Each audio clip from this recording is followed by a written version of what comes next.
I'm pleased to introduce our second panel of the day, How do public health leaders navigate in an uncertain world? I think this is a question we are all asking ourselves every day right now. Our panel is composed of all DrPH alumni. Isha Nirola will be our moderator. Isha is class of 2021 and is a senior health consultant at the World Bank. Our panelists are Bryan Buckley, class of 20 and head of public health at Care First Blue Cross Blue Shield, assistant professor at Georgetown University. Stephanie Kang, also class of 20 and deputy assistant commissioner health equity at Massachusetts Department of Public Health. And Lynn Abdul Rahman, class of 24 and research affiliate Minderoo Center for Tech and Democracy, University of Cambridge. Thank you all for being here, and I'll turn you over to Isha.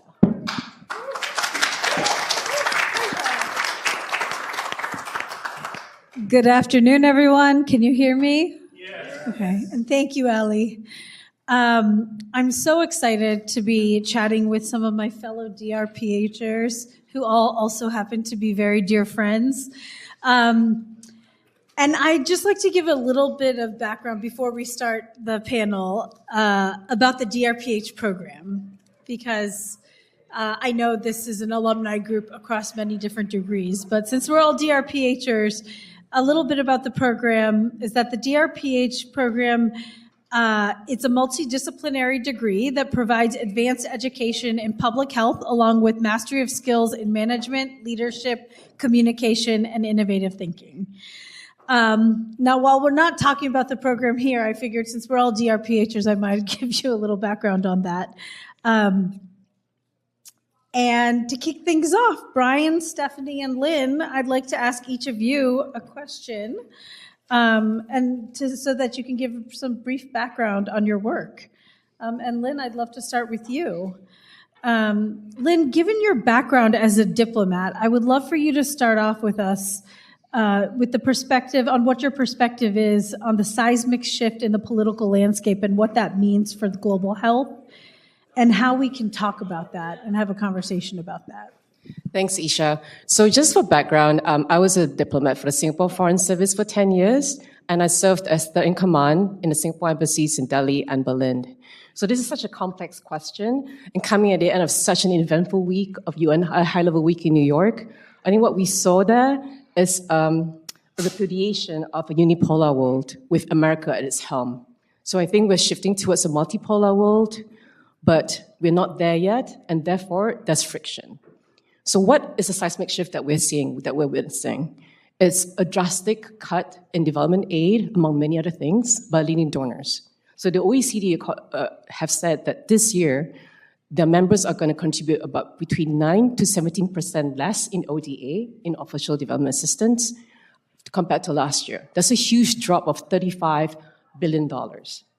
So leading donors include the US, Japan, Germany, the UK, and they've actually deprioritized vital issues that we all know about in this room: women's issues, education, climate mitigation, adaptation, and also not prioritizing contributing towards humanitarian relief efforts. So what does this mean? Going back to the unipolar world, the US still has unparalleled economic and military might. But my bets are that we're not actually going to move to a multipolar world. My bets are on that we're going to see more of a dual polar system. So that means China and the US. Why do I say that? And what does it mean in terms for us, in terms of like development aid? Can China step in America's shoes? I think no. Why? Because first, China has no appetite because the amount of aid that the US has given in the past is really big. We're talking about $2 million in global aid per year. We're talking about PEPFAR. The Chinese Communist Party, and the second thing is the Chinese Communist Party and the Chinese public themselves have little appetite to do this. They rather look towards internally because for them, that's more important. So in terms of numbers, Chinese aid is between $5 to $8 billion a year. Compare this to the US aid before this current administration. There was $60 billion. So I'm just going to pause here because this is an unending question, but that's just my take on it. Thank you so much. And just to say that as through my work in the World Bank and particularly my work on South Sudan, we've seen the impact of what you are talking about and the real human implications to that. So we appreciate your reflections. Bryan, over to you. I would love if you could talk a little bit about what you're seeing, how leaders in healthcare delivery are thinking about the next 10 years, how some companies are preparing for escalating costs. What do you feel worried about? Where do you think there's opportunities that you're excited about? Yeah, good afternoon, everyone. Hopefully everyone has their coffee, their afternoon coffee. So for leadership, my background is primarily in the healthcare ecosystem. And so I think one of the things that a lot of leaders are thinking about is we're going into uncharted territories in many ways when it comes to how we think about everything, both when it comes to lack of funding, even domestically here when it comes to pulling back from a lot of things, but then also navigating a very different political environment. And so in many ways, when it comes to leadership, this is where adaptive leadership comes in more than ever before, and being understanding, one, to reflect constantly, but then also to start thinking about the signals that are constantly coming from both the White House, internationally, locally, and how to kind of make noise out of that. So I feel like a lot of times when I'm talking to my fellow leaders, it's two things we're talking about. One, how do we navigate this gray? Because things are less clear than they are before. So I don't even know if we can even plan out 10 years. I think everyone right now is thinking about things really much in that process improvement, those 90-day cycles. What are the new pieces of information, and how can I shift and think about what do I need to change, adapt, and also stop doing? But then also for me and I was just on a panel not too long ago. They were asking me advice on leaders, what are you doing? And one of the things I've been saying is I've been trying to unlearn the things that aren't necessarily helpful to me right now as I navigate this new environment. Because often we predicate a lot of our knowledge off of what we've always done before. And we know my favorite quote by Deming, every system is perfectly designed to get the results it gets. The system has changed a lot. And so it does require new learning, new thinking, and also experimentation. And not everyone is comfortable experimenting because by nature, there's a risk. So not feeling like you have to do these big, grand, changes, but, how can you test something small and then really scaling it up? But with that said, in the healthcare ecosystem, a lot of things are happening. One, AI, which we just had a wonderful talk on AI. How does that get incorporated into healthcare? And how do you think about the ethics and privacy and the workforce as a whole when it comes to AI literacy? But then also, I also get to manage our philanthropic arm at Care First, so about $25 million within the community across Maryland, DC, and Northern Virginia.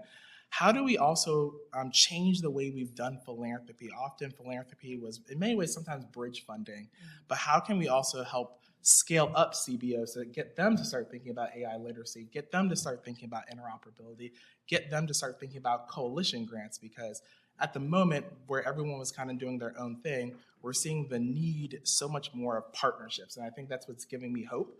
You're starting to see a lot of non-traditional actors coming together saying, hey, this is affecting us all. We need to actually work together because neither of us are going to actually survive unless we actually partner and figure out, if we're thinking of it like a Justice League approach, what's your superpower, and how do we actually move together moving forward? But I think a lot of that uncertainty and the constant change is definitely going to be a risk. And specifically, I know in Maryland, DC, where we've seen a lot of the federal workforce firings impacting economic mobility in such a massive scale, there's all going to be a lot of redistribution and thinking about how we navigate that. So I'll kind of pause there. Thank you so much, Bryan. And I couldn't agree more, both on the adapting piece, given the changing landscape, but also leveraging diversity of different people's superpowers in a changing environment. Stephanie, dear Stephanie, given your background, I'm wondering if you can highlight some ways in which local and state public health programs are responding to the significant shifts taking place in the national public health landscape. What's happening downstream? Nothing. It's been pretty chill. Hi, everyone. I'm Stephanie Kong. I currently serve as a Deputy Assistant Commissioner for Health Equity at the Massachusetts Department of Public Health. I'm going to guess I'm one of the few people who's still been able to maintain health equity in their title in this country, working in senior leadership in government. Before that, before the DrPH, I was much more in community-based global health work. During the DrPH, made a pivot into U.S. health policy and found myself working at the federal level in Congress for Congresswoman Pramila Jayapal, working on single-payer healthcare. And found myself there for the last 2 years of Trump and then the first 2 years of Biden. So fascinating to see that landscape. Made a pivot to local government, where I'm originally from is Nashville, Tennessee, and served as the Bureau Director of Health Equity there, and then came here to Massachusetts a couple years back to Massachusetts to serve as my current role. And I say that just to give a vantage point of I've been able to serve in federal, local, states across very different socio-political contexts that have varying levels of infrastructure to respond to the moment that we're in right now. And so from my vantage point, being able to see what's happening in Massachusetts versus Tennessee, it's been fascinating. It's two very different worlds. There's 4 things I want to highlight as quickly as I can that are happening at the local and state level. One is on funding. Of course, all of us are thinking about that. The second is on language. The third is on our workforce. And the fourth is what is happening downstream and impacting our communities very soon. We're here at HSPH, which has lost a significant amount of its funding. And so we know that many in public health have been affected by that. And that's no different for the Massachusetts Department of Public Health. I think the response to the cuts in funding are very different. Some states have chosen to join lawsuits or lead lawsuits against the administration, which has saved many, many jobs. Here in Massachusetts, where my office was at risk of losing significant funding that would have decimated our office. But because Massachusetts was willing to lead the way and lawsuits was able to get an injunction and be able to save many roles. Versus actually my health equity team back in Nashville, the same exact order that caused us to lose funding resulted in them being let go the day one. And when it comes to language, as I mentioned, I'm probably one of the few, unfortunately. My husband actually was the health equity director in Tennessee for the state, and he's now the quality improvement director. We're seeing certain states respond very black and white. It's a blanket statement. You cannot use these languages across forms, applications, programs, documents, across the board. Your pronouns and your signatures, wherever they can find that kind of language being, equity language being used, being completely wiped out. In Massachusetts, it's a bit of a different game. It's a lot of weighing risks that are happening and being able to weigh that against the benefits. So there's different responses, which has made it a little bit hard because it's not like there's one guideline saying, okay, moving forward, we're not using this language and you're going to replace it with this language across the board. It's really trying to assess very closely with our legal teams, with the governor, with across the state agencies to really have a coordinated response and understanding of what are the risks we're willing to take, where can we supplement with state funding should we lose our funding because we've committed to staying in certain language, for example, in environmental justice. That's not a compromise that we've been willing to make.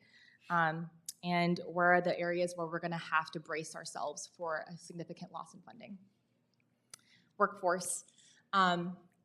Just thinking from a leadership standpoint for people who've had to manage or lead any team, you know that whenever times are uncertain, there's like this idea that like those at the top just happen to have all of the answers and we're just keeping them to ourselves and not sharing them.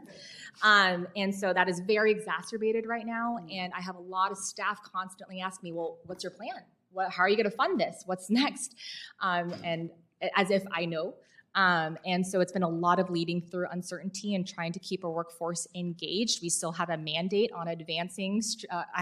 One of my 2 initiatives is the strategic plan to advance racial equity and implementing that, as well as maintaining our cross-agency advancing health equity in Massachusetts, right? So I have 2 initiatives that are huge targets, and trying to keep people engaged, inspired, and working through that is not easy. So if you have any tips, let me know. The last thing, and I think the most important that I just wanted to share, is what's happening on the ground and what will unravel very soon for people. So for example, just the other day, HHS rescinded an interpretation of a bill that was passed back in 1996. It's called PERORA, and I wrote it down because I always forget the acronym, Personal Responsibility and Work Opportunity Reconciliation Act. And basically the idea is that there's this claim that undocumented immigrants have been taking advantage of our public benefit systems and they're coming here because of that and we need to stop incentivizing them.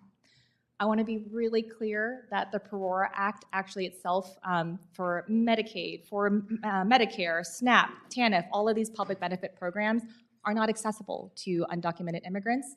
And there's even a 5-year waiting period for people with legal status, right? It's quite restrictive already.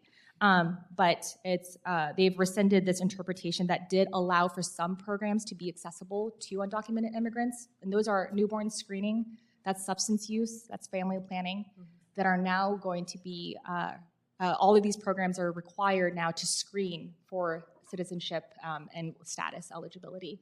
And now there's a platform circulating called the SAVE platform, where programs will be required to scan and screen every person that is trying to access a service and confirm their eligibility. So we're going to see, again, a huge confusion by people, even if you have services by CBOs and other places that are trying to fill in the gaps. There's going to be a lot of confusion and a lot of fear in our communities very soon. And so just wanted to highlight some of the things that are happening at the local and state level. Thank you so much, Stephanie. And I think I'm not alone in saying I live in DC near Bryan, and to see some of the impacts to the federal workforce and touching on what you were just speaking about in terms of changes in the federal government and the level of uncertainty and anxiety and fears that people feel are very real.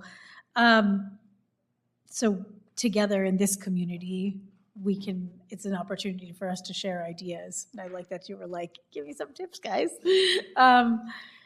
Well, I wanted to kind of open on that note, like there's so much heaviness in that sea of uncertainty, and just to kind of open to any one of you guys where you see opportunities for hope, or what gives you hope at this current time.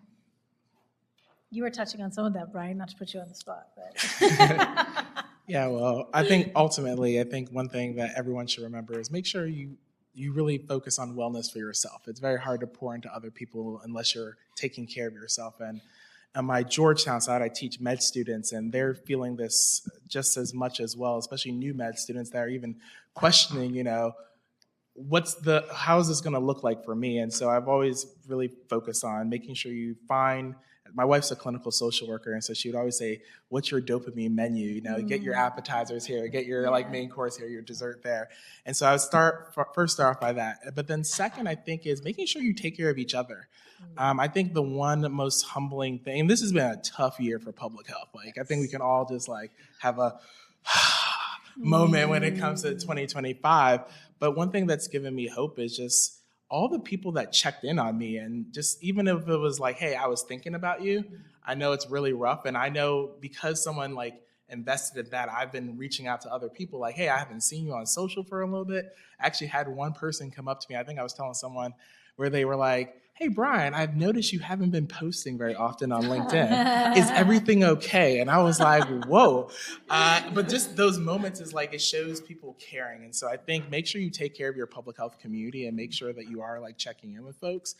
But then I think when it comes to opportunity, I think opportunity for partnerships. I've been really fascinated with the new people I've been getting to talk with. But then also building in this idea of collective intelligence. And that was something that for all those that had Kim Leary, we in the DrPH program, we had her class, but she always focused a lot on this idea of collective intelligence and making sure that we all don't feel like we have to shoulder the burden alone. Yeah. And I think some of us burn ourselves out trying to solve a problem, but making sure that you're really thinking about the collective. And I know one of the mantras that I say to myself all the time is, be hungry, be curious, and be humble. Be hungry for the problem that we all want to solve in this world, and there's many problems, so feel free to share it around with others. But be curious to think outside the box, but then even question why the box even existed. I think this is an opportunity, too, with some of the pressures, that it's making us rethink our systems. I constantly tell my team, for what purpose are we doing this step? And a lot of times we have these myths that have kind of circulated within our organizations that we've always just done the same exact thing, but we've never questioned why we were doing it. And they were like, I actually don't know why. I was told by this person told me something. And so I think it's an opportunity for us to actually think of even if we had to rebuild public health, which we are going to have to unfortunately do. how would we reimagine it? How would we rethink it? And how could we make it more efficiently to make sure it's personalized and meeting people where they're at, to all the things that Stephanie mentioned, where there are many people, as we're trying to figure it out, they're suffering right now as the casualties of it. And then the last is be humble, just knowing that, the social justice movement was never done by one person. It was done by the collective. And so we need, as public health, need to bring, to really bridge out that tent. And that's, I also get to serve on the board of the American Public Health Association, finishing my term this November. And one of the things I've always pushed to them is we need to make the public health tent bigger.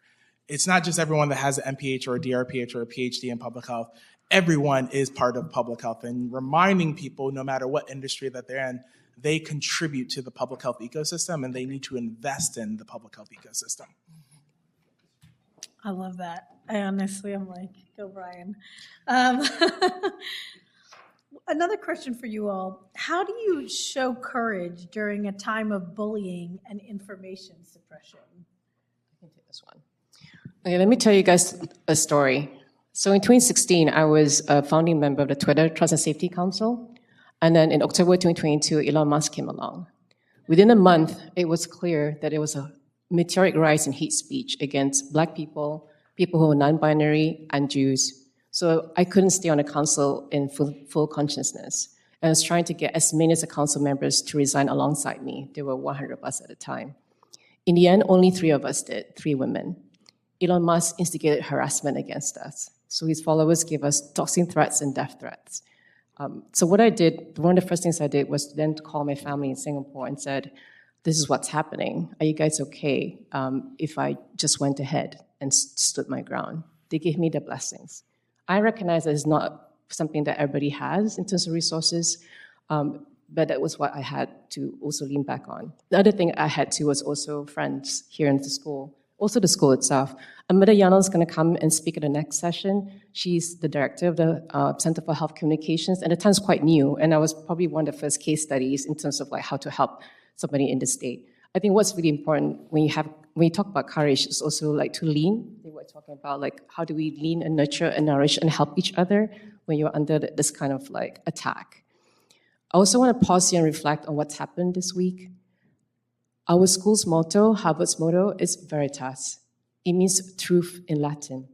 So for me, I think it's important to speak up for truth and to stand for the science. Thank you so much, Lynn. I think that in itself is also a show of courage for you to speak up and speak your truth. One theme that came across several of what you guys have offered is navigating gray areas or people leaning into very black and white ways of thinking. So my question to any or all of you is, how do you navigate the gray when people want things in black and white, when they want to feel grounded in some kind of certainty, and when there's a sea of gray uncertainty?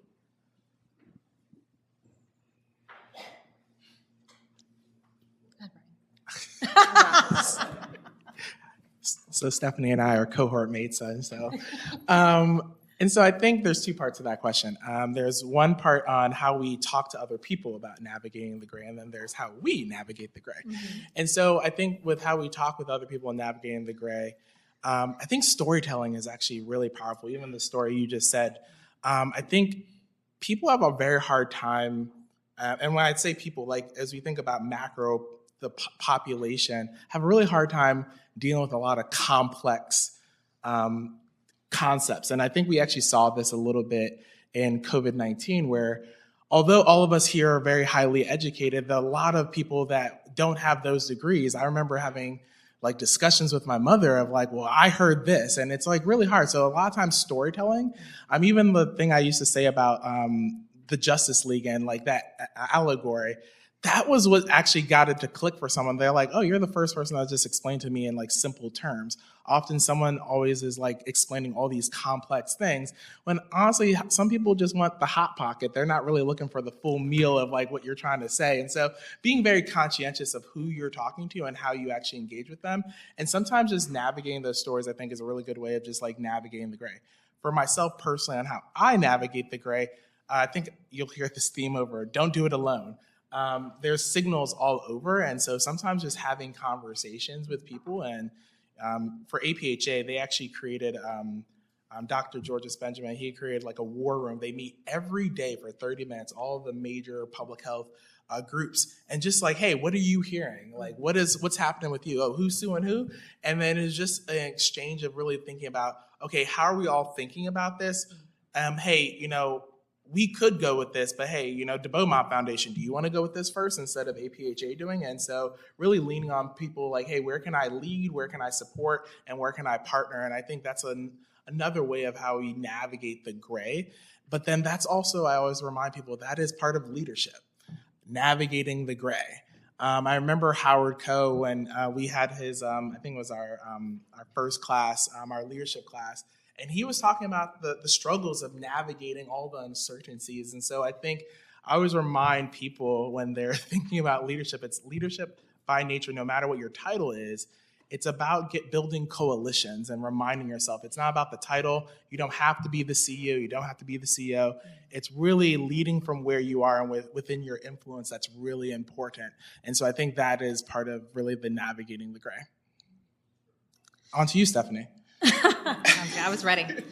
Thanks, Bryan. I've been thinking a lot about this question because I think it's not either or. I think that there are some things that are black and white that we in public health need to do a much better job of being clear of black and white. So, for example, if we have a motto on our building saying health, dignity, justice, I don't think I got that order right, but if it's saying that, it's interesting to me to see a lot of times how gray the conversation can be about what we actually mean to get there and to achieve that.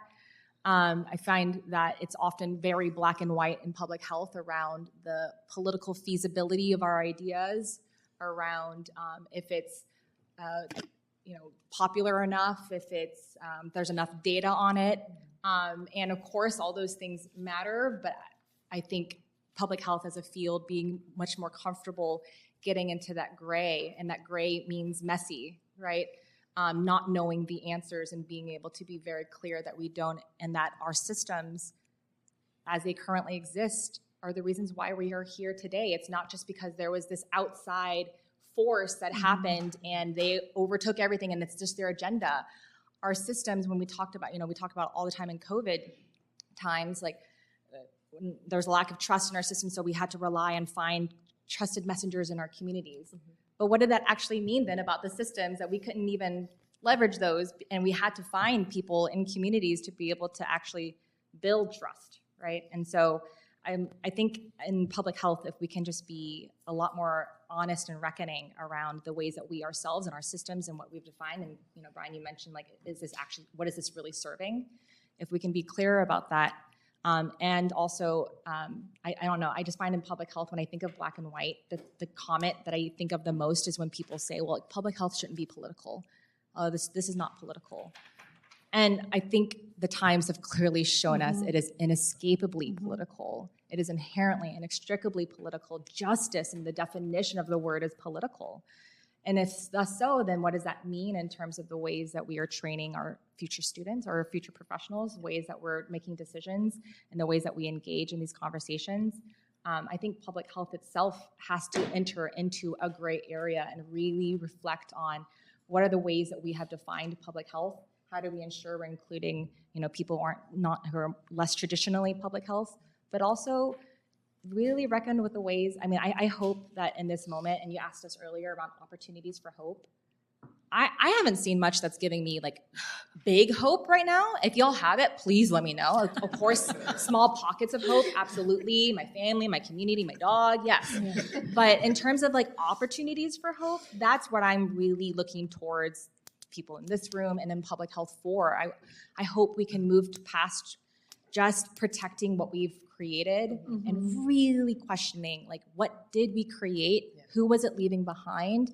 And eventually, and the reason I'm thinking of this, I'm in health equity, right? I was part of this wave of like it being super sexy. $173 billion went into it over the last several years to do health equity, and for what? For most of it to get dismantled? What does that mean? What are we learning in that? Are we willing to really reckon with the mistakes that we made in that movement? Because there will be another justice-rooted movement, and will we be ready for that? And that only happens if we go into that gray. I could listen to you talk all day, Stephanie. Calling you later. But I wanted to this has been such a valuable and rich discussion. I wanted to kind of open it up to the audience to see if some of you all had questions for our panelists. Yes, Ahmed. Thank you so much for this amazing panel. Like, it was super informative.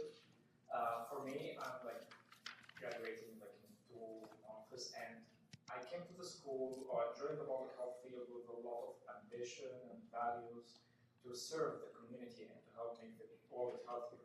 But now it's feeling so challenging to make such an impact.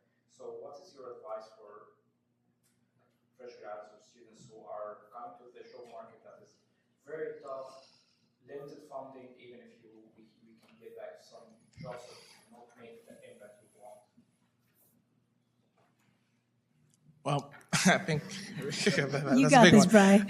Got this. It's funny. So I lead our public health team at Care First, and I think the first time I came in talking with them, I was like, just always remember public health. We've always been ice skating uphill. Like, I don't know if there's ever been a time where public health, we're just like rocking it at any moment in time in history. Like, no matter what administration you're in, even in positive environments, we're like, still like, hey, why can't you do this? So I think always remember your why. I always like remind people, like, and one of the things I loved leaving HSPH with was really kind of cultivating my own vision statement to some degree, which was really to exhaust my talents as a nexus for change through my blessings, failures, and community. And so that keyword of failures, you're going to fail a lot. And like as you're navigating, reframing fail, I guess, to some degree as figuring out answers and implementing lessons learned, I think is one way of how you think about that.